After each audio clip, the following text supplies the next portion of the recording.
Good evening, everyone.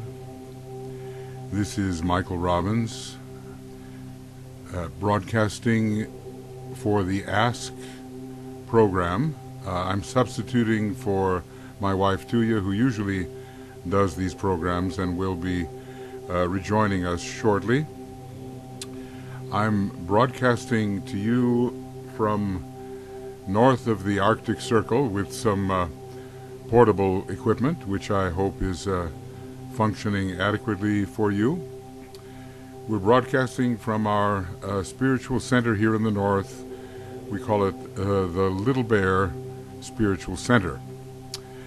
And of course it has to do with the North Star Polaris, which for so many disciples indicates the way. It is a star which has monadic importance, and it's found in the tail of the little bear. The little bear so often is the symbol for the ashrams, especially the lesser ashrams. The great bear is the symbol for the great ashram, which we call hierarchy, which is the ashram of Sanat Kumara. Now I'm going to do, before we get into our meditation, which is pretty much going to be today about your own nation and its soul as you discern it, and its personality as you discern it, and the relationship between them, I'm going to read a little bit from that wonderful book called The Destiny of the Nations. This book was written basically after, somewhat during, but also after World War II, and it gave the qualities of some of the major nations, the ray qualities and astrological qualities, and also astrological qualities of many other nations. Of course, since that time there have been so many nations which have joined the Comity of Nations in the world, but what the Tibetans set forth stands as very important, I would say.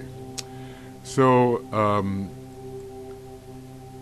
yes, here he is in the indigo blue disc, where we, as his students, are accustomed to meet him. Now I'm going to switch over here to some text from the Destiny of the Nations.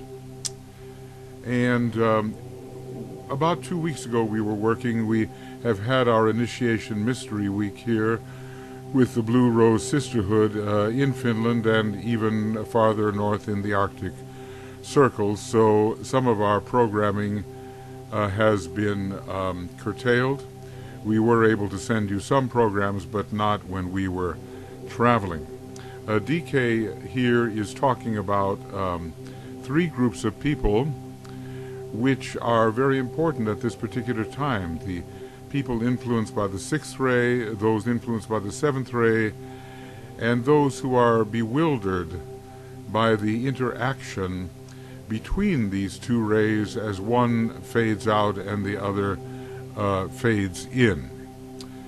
These three groups of people, he says, influenced by the sixth and seventh rays, or those who are bewildered by the impact of forces generated by those rays, are those who must together, with understanding and clear vision, bring order out of the present chaos. Notice that he does not dismiss the responsibility of those who are on the sixth ray, even though by, let's say, the early part of the 22nd century, let's say around the year 21, 25, the souls on the sixth ray will be, in great measure, almost completely out of incarnation. So these three groups, they must materialize those new and desirable conditions which will conform to the subjective pattern in the minds of the illumined people of the world and to the spiritual plan as it exists in the consciousness of the members of the hierarchy. And we are well aware, let's see, I have to do some switching around here.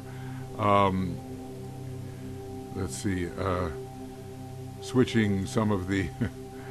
We're well aware that the divine plan is originating on the atmic plane, where it is formulated by the custodians of the plan, and is conveyed through the spiritual triad and through the soul and through the antikarana as well. So we must become ever increasingly aware of the divine plan in some detail, I would say. Okay, so let's go on with the text a little bit. So they must materialize those new and desirable conditions which will conform to the subjective pattern of those who know and to the spiritual plan, the divine plan, as it exists in the consciousness of the members of the hierarchy. They know, after all, the intention, the purpose of our planetary logos. The new age, with its peculiar civilization and culture, will be brought into manifestation through the collaboration of the well-intentioned many, and by this he means, of course, the men and women of goodwill, responsive increasingly to the good of the whole and not of the individual. Master Moria has said that whoever is for the good of the whole, or what he called the common weal, W-E-A-L, is with us, meaning is with the hierarchy. They are the idealistic but practical thinkers influenced by the pattern of things to come, and the world disciples impressed by the plans and under the instruction of the hierarchy, which is directing and controlling all. Now, all of us who follow the Tibetans' teaching with care and some degree of consistency, we are at least aspirants or disciples, and we are working for a better world. So as it goes on in Destiny of the Nations, page 31 and 32, it is with these three groups of people and with the work upon which they are engaged that any prevision, the Tibetan is speaking of himself, any prevision I may evidence will consistently deal. All changes in connection with the human family, the fourth kingdom in nature, are always dependent upon three factors. And indeed, people like ourselves are interested in positive changes within the human family. So let us see what are the causes of these positive changes. Now he begins with the first, and he says, those outer physical events which are definitely acts of God and over which no human being has the slightest authority. We may think in such cases of the destruction of Lemuria, volcanic destruction. We may think of the floods, several of them which destroyed Atlantis. We may think of great earth changes, the lowering and the rising of continents. All of this is in the hands of the Lord of the world and in the hands of course, the Manu, who directs these elemental forces. Okay, the activity, now another group bringing about changes, the activity of human beings themselves, working on all the different rays, but in any given time and in any particular period, conditioned by, A, the preponderance of egos to be found on any particular ray. Now, pretty much it's the second, third, fifth, and seventh ray egos who are stably in incarnation at this time. Others are there, but are either coming in or going out, or are not very, not very strongly represented. So the preponderance of egos on any particular ray, there are a very large number of second ray egos in incarnation today, and their work and their lives will facilitate the coming great approach, because of course the second ray is attuned with the second great center which we call the spiritual hierarchy of the planet, and within that center the divine plan is held in custodianship. So the great approach of the hierarchy will be facilitated by the egos on the second ray, who represent them and can explain to humanity, I hope, we all hope, in a clear way what is intended. Now, point B, we're talking about the different rays that are conditioning any particular period and the activity of human beings on those rays, the nature and quality of the predominating personality rays of the majority. Now, you know, this at first represents possibly a individualistic and obstructive force. And I've always found this very interesting. You know, when you all are thinking about what rays you're on, listen to this. At this time, there are a vast number of souls in incarnation whose personality rays are either the sixth or the third. They seem to be the majority, in fact. They condition the coming civilization outstandingly, including all educational and financial enterprises. Well, I suppose we'd link the educational enterprises, maybe somewhat along an idealistic or perhaps somewhat doctrinaire line, with the sixth ray, and the financial enterprises with the third ray. And he goes on to say, just as the influence of those who have soul contact and can express soul quality condition and determine the current culture. Okay, so we have the acts of God, we have the activity of human beings themselves. All this is contributing to the changes we want to see take place. And then he talks about the activity of the fifth principle, that of the mind. The mind principle is peculiarly active today in a broad and general sense. Remember, the overall personality ray of humanity, overall, regardless of the age through which we pass, is the fifth ray. If I might put it symbolically, says the Tibetan, the vertical activity of the mind, which has affected individuals everywhere down the ages, has always produced the mental guides, the directors, and the leaders of humanity. Obviously, they have to have some degree of mental power in order to guide, direct, and lead. And the fifth ray, we know, is very connected with the first ray. The fifth ray souls resolve upon the first ray mostly. Today, says the Tibetan, the horizontal activity of the mind, embracing huge masses of the populace, and sometimes entire nations and races, can everywhere be seen, and this must lead inevitably to events and effects hitherto unvisioned or hitherto considered to be impossible. Now, it might be of interest to see, which rays are coming in and going out when we think about the changes that we would like to see in humanity. So far, what we have is this idea that there are acts of God, there are activities of human beings causing changes, and then the third point, and an important one, the influence of the outgoing and incoming rays at any time.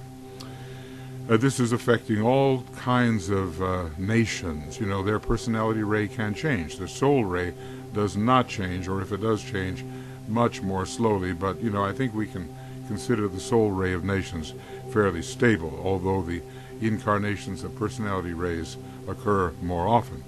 You have often been told that these events, or the emergence or disappearance of a ray influence, is an event in time and are a matter of slow development, are psychic in nature, and are governed by law. Now, we need to know the ray cycles. Now, maybe we, don't know those, and maybe not until we are truly masters will we know the true ray cycles, but DK has given some important hints on this subject. The length of time in which a ray appears, manifests, and does its work, and finally disappears, is one of the secrets of initiation. So we see why we are a little bit uncertain about this. But as time elapses and the nature of time itself is better understood, I suppose the cyclic nature of time, the period and the time equation of the minor rays of attribute will be established, but the time is not yet. Although the intense interest taken today in the phenomenon phenomena of time indicates a growing awareness of the problem itself and of the need for understanding the relation of time, both to space and to event. These are, the subjects of physics, higher physics, astrophysics, and, it's something when we begin to understand relativity, we can begin to understand this subject. It will be realized before long that time, this is such an important statement, it will be realized before long that time is entirely a brain event. A study of the sense of speed as registered by the brain, plus the capacity or incapacity of the human being to express this speed, will, when properly approached, reveal much that today remains a mystery. This is a profound subject, and even the planetary logos, does he have a brain? Well, he does in a way, and it's on the lower 18 subplanes, and he has a time-space schedule as well. So you have to wonder whether the physical aspects of these higher beings constitutes a brain. Well, I think what I'd like to do is just show this one chart. All I have to do is find it here. There it is. Okay, there it is. So, right here. Okay. This tells us a little bit about ray cycles, which are going to govern so much of the coming civilization. He tells us that Ray 1 is not in manifestation, and yet there are many Ray 1, well, not many, but there are quite a number of Ray 1 souls, but they are not considered the pure Ray 1 type, which might be the Ray 1 monad and the Ray 1 soul. He says that would be a very destructive possibility for us. Let's see here. I'm going to... Yeah, that's it. Ray 2 is in manifestation since 1575, and he already told us there's a lot of Ray 2 souls, and they're bringing hierarchy closer to human interaction, and they operate on a 500-year cycle, 250 years in, and then 250 years of withdrawal. We are reaching at the latter part of this century the period of withdrawal, but it is more or less an incarnation all the time, because we have a second ray soul in our planet. Our planetary logos has a second ray soul. Ray 3 is in manifestation since the early part of the Renaissance, when men really began to think for themselves. It has a 900-year cycle, and other nines, 990, 900, 9,000, and so forth. That's a study in itself. Ray 4, not yet in incarnation, but nearly so, and from its monadic aspect will start coming in 2025. Ray 5, yes, it is in manifestation, and according to the rayologist Stephen Pugh, has a 350-year cycle. Something interesting happened with Ray 5. It got to be so advanced it had to be withdrawn from the year 1950 to the year 2000.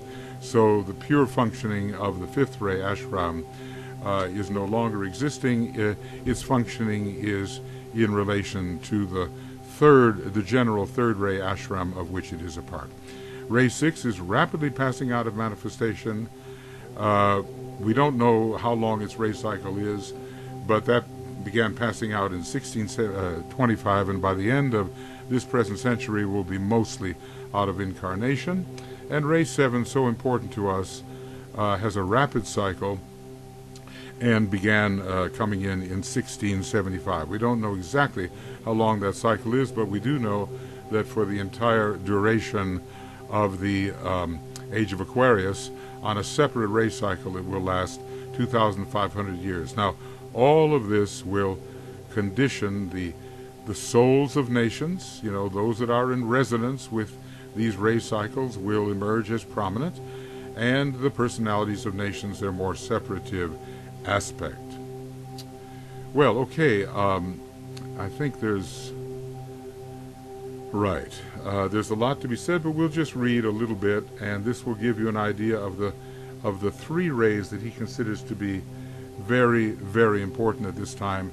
The outgoing sixth ray, which is basically attached, conservative, reactionary, violent, somewhat narrow-minded and adhering to the old forms, and the new incoming seventh ray, and the cross-current between these two is producing the kind of turbulent waters through which we are passing at this present time, and all of the bewilderment of many people who don't know whether to hang on to the old civilization or to let it pass because something better is coming. Now I'll switch back here to our other images, and with those ideas in mind that all of us, regardless of what our ray may be, we're caught in this great movement of a civilization passing, a ray passing, and a new ray and civilization coming in, and we have to ask, what side are we on? How successfully are we promoting the disappearance of the old in right timing and the appearance of the new in the right way? Now, I just want to say that the triangles work is behind the evolution of the planet and the development of the souls of civilizations. This triangles work is close to the Tibetan's heart, and as you know, every Wednesday Tuya and I focus on the triangles meditation, but every day those who are involved will be doing work with their triangular triangles and saying the great invocation while visualizing the energies of goodwill and light transmitted through their own little network and into the larger network. If we can really energize this network, and especially during the next 9 years, we will facilitate very much the timing of the externalization of the hierarchy and the reappearance of the Christ. This timing is not set so much in terms of specific dates, but in terms of the conditions which have to be achieved. So do write us at globaltriangles@gmail.com and join the Triangles Network or some Triangles initiative through the Lucis Trust or other groups. Join this effort to recondition the etheric body of humanity and make it more responsive to the soul. All of this that we do is under the watchful eye of the world Savior, the head of the hierarchy, the Lord Maitreya, and we meditatively think of him as we attempt to help humanity improve its condition. So we will say together this important mantra: we have gathered in your name, Lord Maitreya, be with us.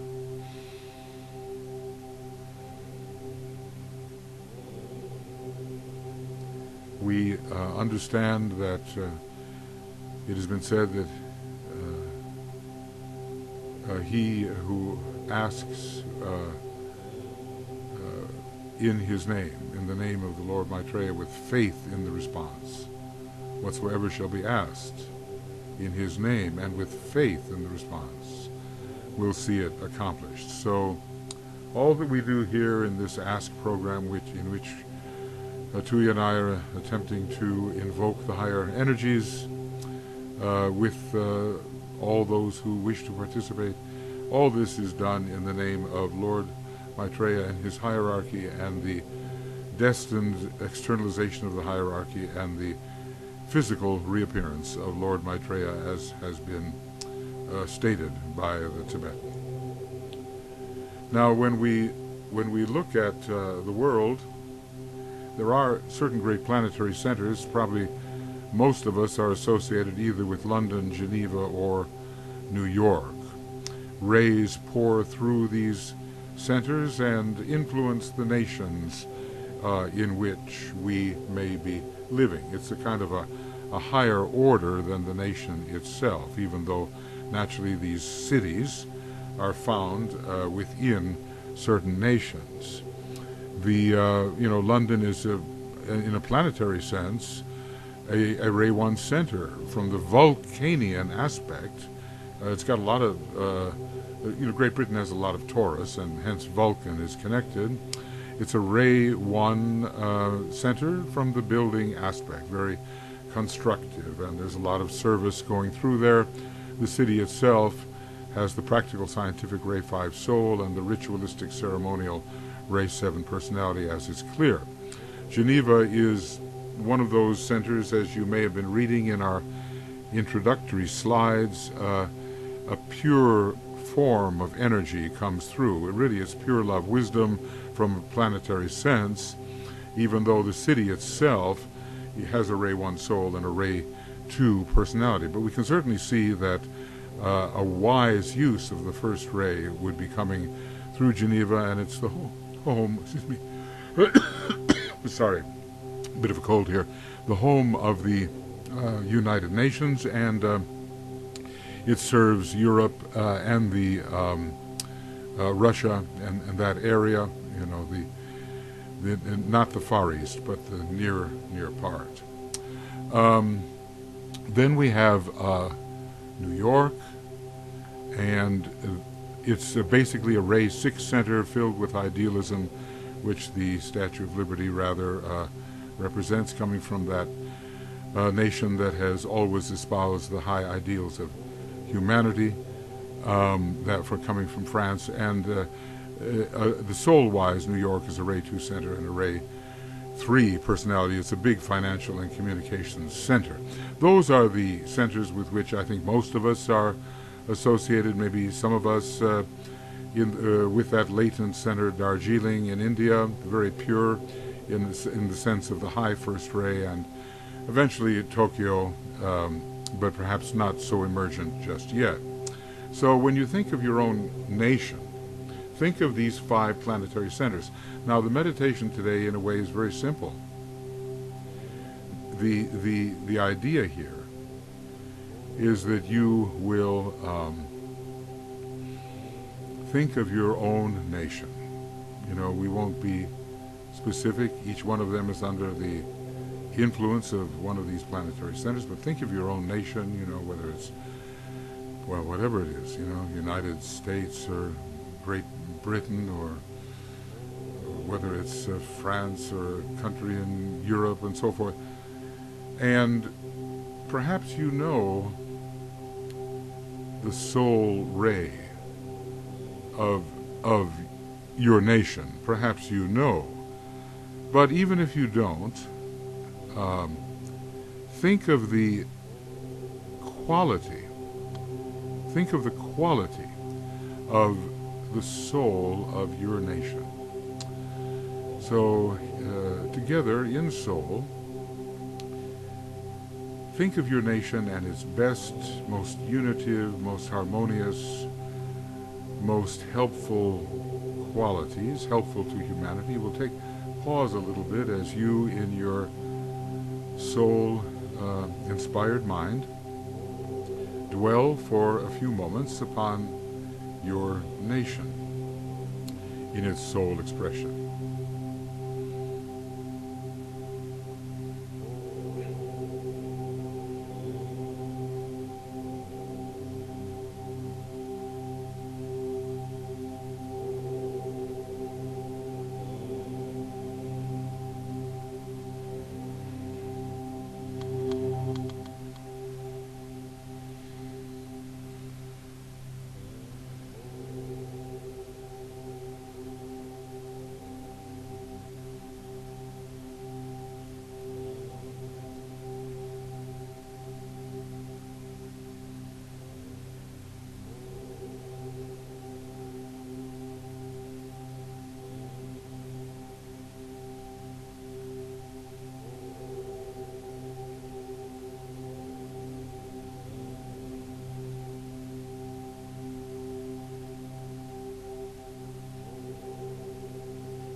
Maybe, as I said, you know the ray quality of your nation or the astrological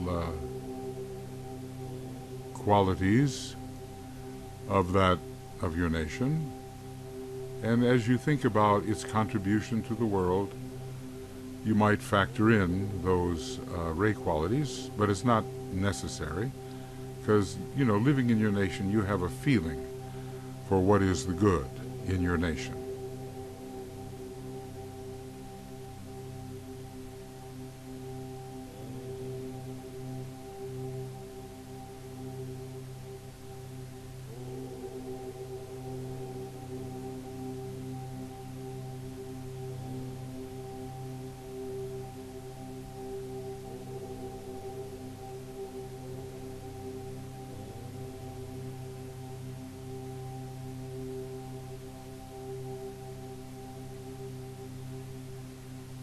And maybe your nation is one of those that DK talked about in terms of a motto.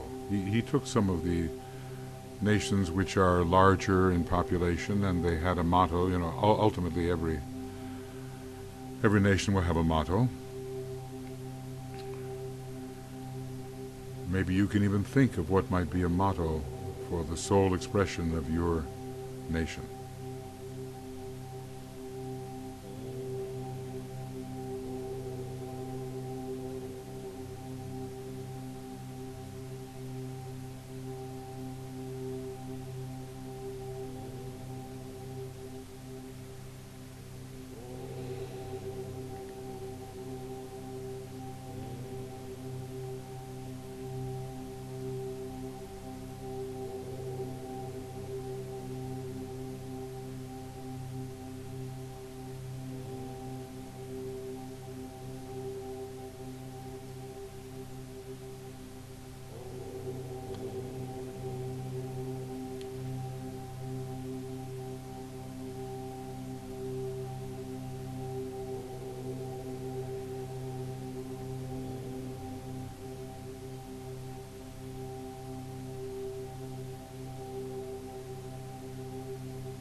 And I think tonight we'll concentrate not so much upon the personality of your nation. We'll do that maybe next time. But think about how you, in your life, and what you're doing, how you may be contributing to the emergence of the soul qualities, or the better qualities of your nation.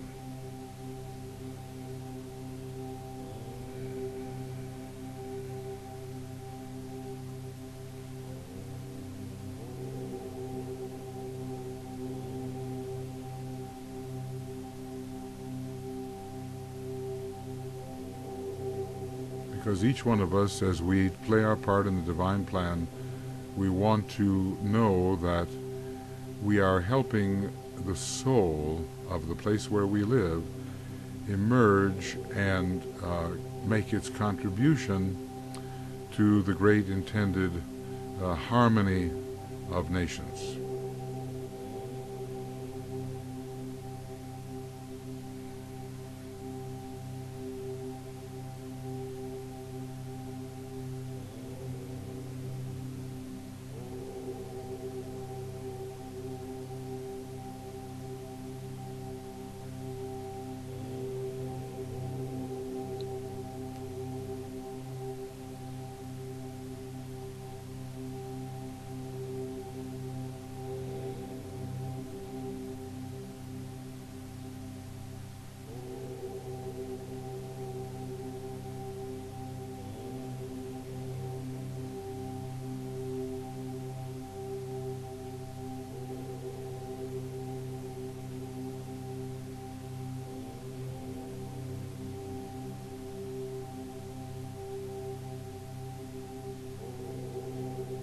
And at least in one respect, let us say, if we are a disciple or an aspirant, something we are doing should be helping the soul qualities of our nation emerge. I mean, we may be world citizens in many respects, Increasingly we will become so, but if we live in a nation, we want to be really helping that nation emerge, helping its causal body, its egoic lotus, be built, and helping it make its contribution by our little contribution.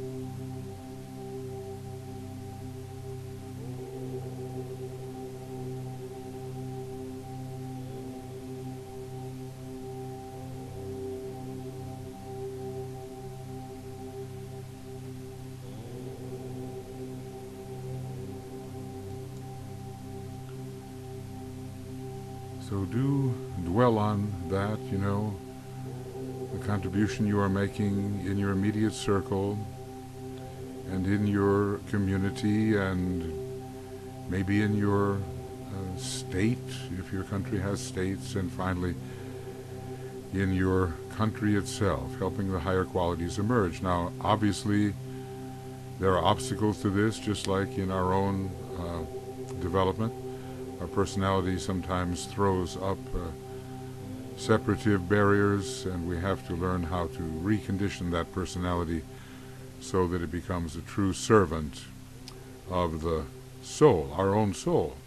And thus it is with nations. So we at some point we will discuss the personality of your nation and how it may be either assisting or perhaps blocking some of those soul qualities with which we are becoming familiar. So please do think of the soul of your nation and try in your life expression to be bringing it through wherever you may be.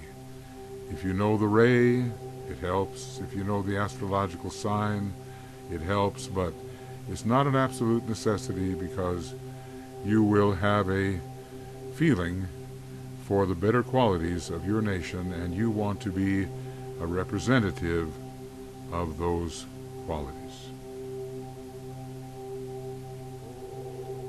So we'll sound an Om to close this part of the reflection.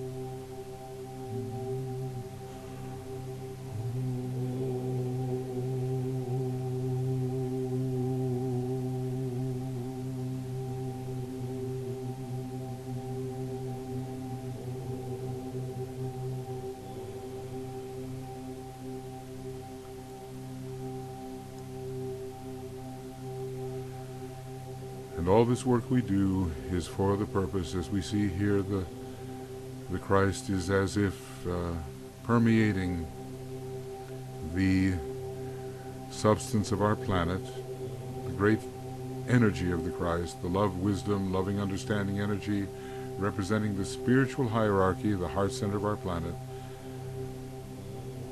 Whatever we do to express the soul, or somehow bring through more clearly the soul of our nation, we are aiding the Christ and his hierarchy in their intended reappearance and their reconditioning of humanity. The nations have many beautiful flags put together. It's a magnificent, colorful display. The symbolism is profound. And it represents the idealism which will one day lead all human beings to the soul.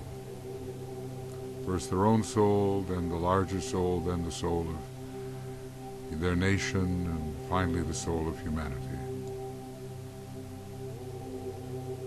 Tomorrow night we will be continuing these broadcasts, and we'll do the attracting money for hierarchical purposes. It will be at 5 p.m. Universal Time, or GMT. Sometimes our schedule varies a little bit depending upon our travels and other responsibilities, but Tuya and I will try to keep you as informed as possible. In general, our work is Triangles on Wednesday, Reappearance of the Christ on Thursday, the Dissipation of Glamour webinar, it's not a broadcast, on Friday, the Invoking of the Souls of Nations on Saturday, and on Sunday, the attracting of resources, financial resources for the work of the hierarchy. So now we will begin to close our work, and we will listen to the great invocation, and we'll close with some slides which tell you about our work and give some addresses that you can use.